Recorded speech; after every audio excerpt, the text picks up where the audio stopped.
ब्राह्मीं च वैष्णवीं भद्रां षड्भुजां च चतुर्मुखां त्रिनेत्रां च त्रिशूलां च पद्मचक्रगदाधरां पीताम्बरधरां देवीं नानालङ्कारभूषितां तेजःपुञ्जधरां श्रेष्ठां ध्यायेत् बालकुमारिकाम् ओङ्कारलक्ष्मीरूपेण विष्णोर्हृदयमव्ययम् विष्णुमानन्दमध्यस्थम्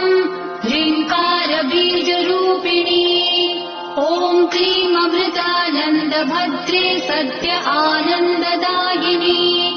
ॐ श्रीं दैत्यभक्षरदां शक्तिमालिनि शत्रुमर्दिनी